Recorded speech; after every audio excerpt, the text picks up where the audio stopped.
From Prime Minister Modi meeting National Security Advisor for the second time in 48 hours to UK Prime Minister Starmer announcing a historic free trade agreement with India.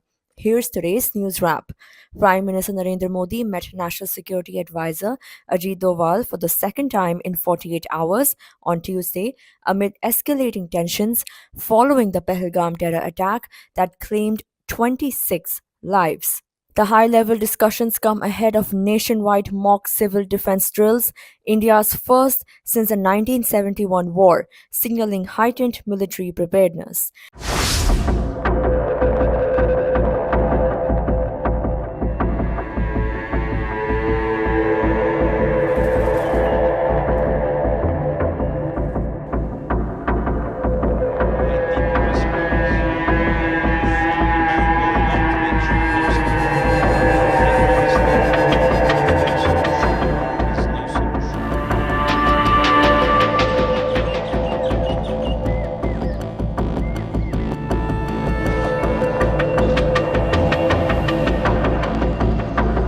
India on edge. A prime ministerial huddle, military chiefs on standby, and mock drills not seen since 1971. Is India preparing for a strike? Let's break down what's unfolding between India and Pakistan after the Pahalgam attack.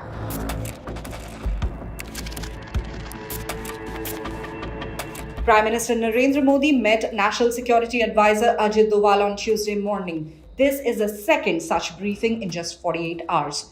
It comes ahead of a nationwide civil defense drill by state governments, the first since the 1971 war aimed at preparing for any hostile attack.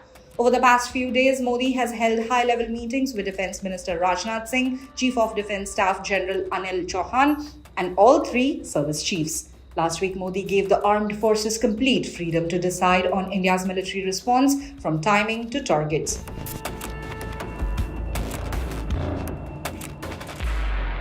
The terror strike in Pahalgam on the 22nd of April killed 26 people. It was the worst such attack since Pulwama in 2019, when 40 Indian soldiers were killed. The Resistance Front, which is a proxy of Pakistan-based Lashkar-e-Taiba, claimed responsibility. India has said it has concrete evidence of Pakistan's deep state being involved in planning the attack.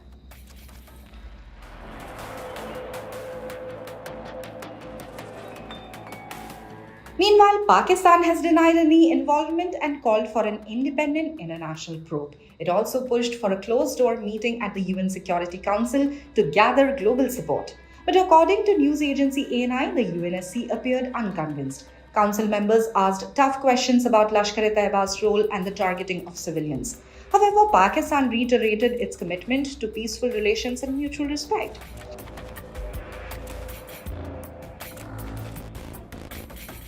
Since the Pahalgam attack, there's been continuous, unprovoked firing from across the line of control. 12 straight days of shelling to which Indian forces have responded proportionately. India also took diplomatic steps, revoking Pakistani visas and suspending the Indus Waters Treaty. This 65-year-old treaty governs the flow of rivers crucial to Pakistan's agriculture. India has now started ramping up water storage, building dams, and planning hydroelectric projects.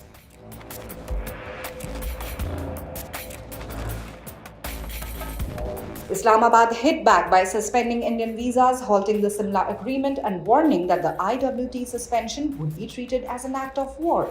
Both countries have closed border crossings and shut down their airspaces.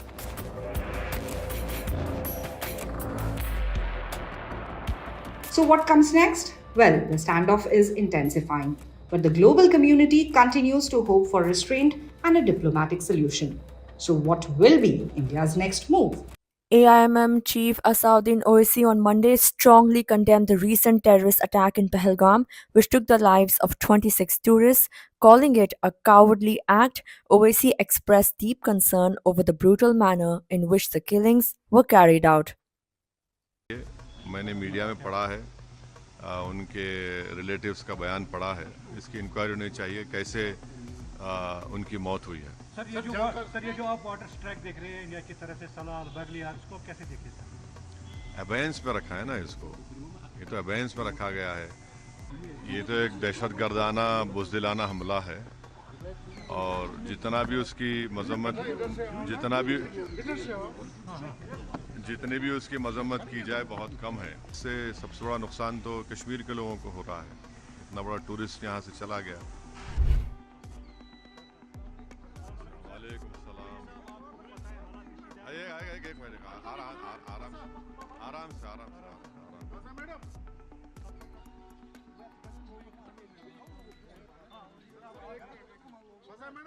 इस तरह से आप देखते हैं Pahalgam attack के बाद जो situation बनी है मुल्क में भी और स्पेशली कश्मीर में।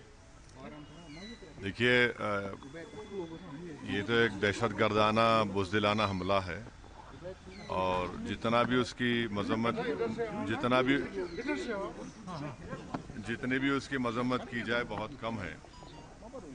और हमने देखा कि कैसे पाकिस्तान से आए हुए दहशतगर्दों ने यहाँ पर 26 लोगों की जानें ले ली।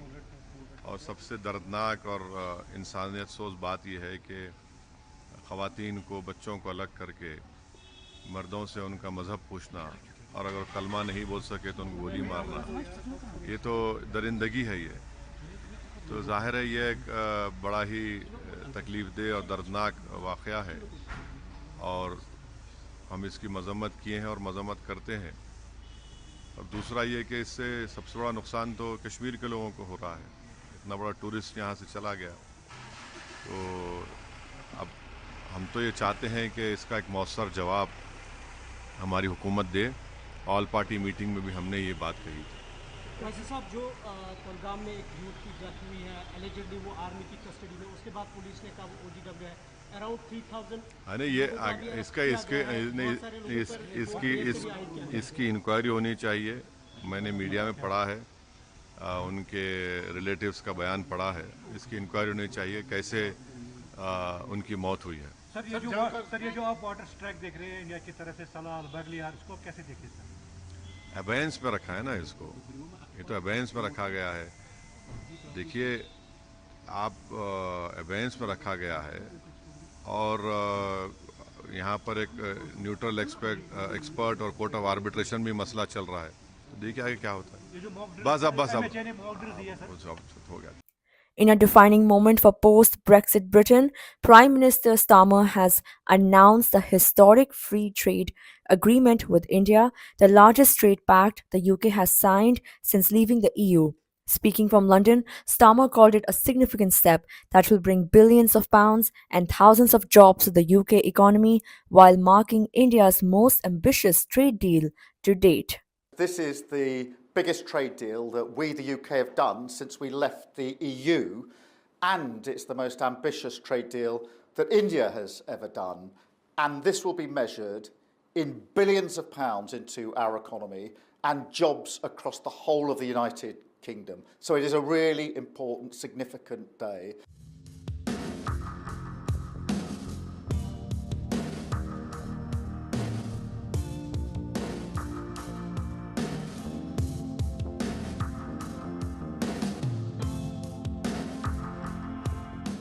Well, this is a historic day for the United Kingdom and for India, because this is the biggest trade deal that we, the UK, have done since we left the EU, and it's the most ambitious trade deal that India has ever done. And this will be measured in billions of pounds into our economy and jobs across the whole of the United Kingdom. So it is a really important, significant day. And look, it's been promised many times over the last 8 years. Prime Minister Modi and I decided in Brazil last year that we would move at pace in relation to these negotiations. We've done that in a serious way, in a pragmatic way, and we're able to show that that's what delivers results. So I'm really pleased for working people across the country who will feel the benefits of this, of course, at an increasingly uncertain time in terms of trade and the economy across the world. So this is a very significant step, and I'm very pleased that we've got this far with this really significant trade agreement. Well, we have negotiated the best set of arrangements, but I've been absolutely mindful of the key sectors that we have in this country and how we improve the economic circumstances for them. We have brilliance across the United Kingdom, which will now be showcased and drive our economy in what we can now do with India. So we've negotiated hard on both sides, but I think looking at the outcome here, what you will see is that these are two countries that have come together historically today, and what we've been able to show is that those British values of seriousness, pragmatic approaches have delivered the results for working people across the country. Well, we had a cabinet meeting on this discussion on this issue this morning. I was really clear that most prime ministers, after a disappointing set of results like that, would get in the warm bath of saying, well, it's the electoral cycle, it was close. I'm not going to do that. I think it's really important that we indicate to voters that we get it. I think we need to explain the decisions that we've taken. We had to stop the chaos. We had to stabilise our economy. And that's what we've done. What we now need to do, I think the message is the change people voted for, the change we're delivering is important. We've got to turbocharge that now off the back of the decisions we've made, but turbocharge the change so people can feel it in their everyday lives, and that's what we're determined to do. Thank you very much. Thank you. Thank you. Nice to see you. All the best. India is set to receive INS Tamal, a powerful stealth frigate from Russia, further strengthening its naval capabilities in the Arabian Sea. Armed with BrahMos cruise missiles, anti-air systems, and advanced sensors, INS Tamal follows the induction of INS Thrissur in 2024. It's part of a 4-ship deal under India's ongoing naval modernization program. The frigate enhances India's multi-domain combat readiness alongside recently tested indigenous undersea mines.